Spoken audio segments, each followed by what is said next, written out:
Coby White has kind of been going off recently. Now, it's no secret that the Bulls have been a pretty terrible team so far this year, but in their last 5 games or so, they have some genuine bright spots that are worth taking a look at. And the biggest of those bright spots has probably been Coby White's play so far. Now, over his last 7 games, Coby White is averaging about 22 points, 4.5 assists, and 4 rebounds on really good efficiencies with 50% from the field and 51% from 3. Now, obviously, those aren't going to maintain themselves, but Coby White has shown that he's a capable scorer and capable of doing it at a pretty good efficiency. Not only that, Coby White has played a big role in their last 2 games. They've played without Zach LaVine, and they've won both of those games. Now, some people are, dissing Zach LaVine, saying he doesn't contribute to winning the basketball or that he's hurting the Bulls. I don't know how necessarily true that is, but it does kind of feel like they're playing with a little bit more energy and like they want to be out there as opposed to before. Also playing well recently is Patrick Williams.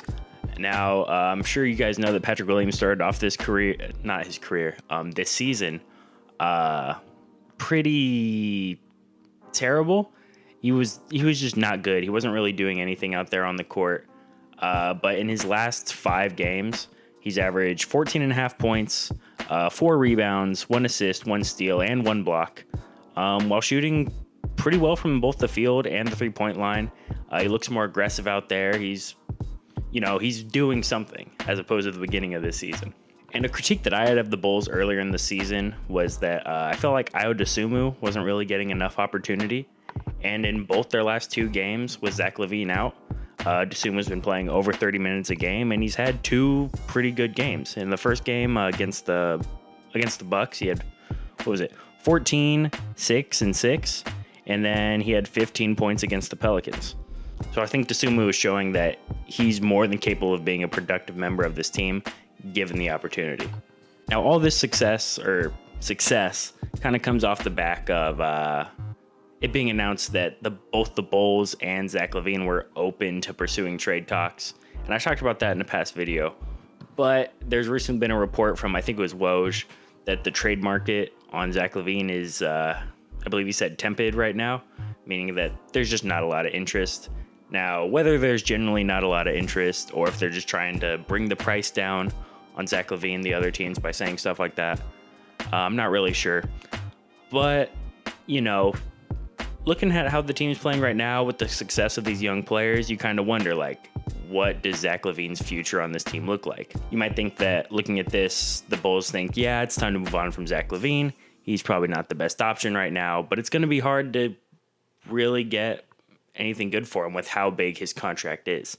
But also what I think could be a possibility and might happen with how the Bulls ownership tends to do things is that Zach LaVine might come back. They might continue to play decent basketball with the recent success of these young guys and Zach LaVine coming back. And Jerry Krause might just be like, well, we're playing 500 basketball, so there's no reason to trade our guys. We're selling tickets and all that. And I worry that might be what happens. And then, maybe Zach LaVine gets moved in the off season or whatever happens after that. But I still do think that the best course of action for the Bulls this season would be to move Zach LaVine and DeMar DeRozan if you can.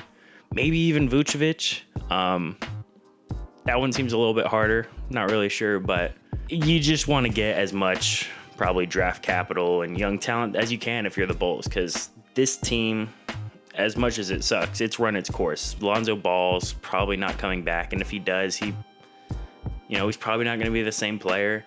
And, that's really sad to see. I hope he can get back and, be a solid player at some point in his career, but I just don't think it's going to work out with the Chicago Bulls. But this does give you at least a somewhat optimistic building block to go forward into this rebuild with the success of Coby White, Patrick Williams playing better recently, and Ayo Dosunmu. So if you can keep those 3 guys around and maybe build around the edges, bring in maybe another youngish kind of player, and then some draft picks, and then focus on the draft. The Bulls haven't been the best drafting team, but still, you gotta do something, because this team constructed as is just really isn't it. Now, at least when you are ready to blow it up, Alex Caruso will get you some good draft capital or whatever it is. Teams will want Alex Caruso. but it's gonna be tough. It's gonna be a bumpy road for the Bulls, I think. Before I go, there was just like one trade kind of thing that I've been kicking around in my mind for the Bulls for a while now, and it's definitely not gonna help the Bulls win this season, and it might not even help them win in the future. But and if you're a Bulls fan, let me know how you feel about this, because I don't even know how I feel about this. It's just a thought.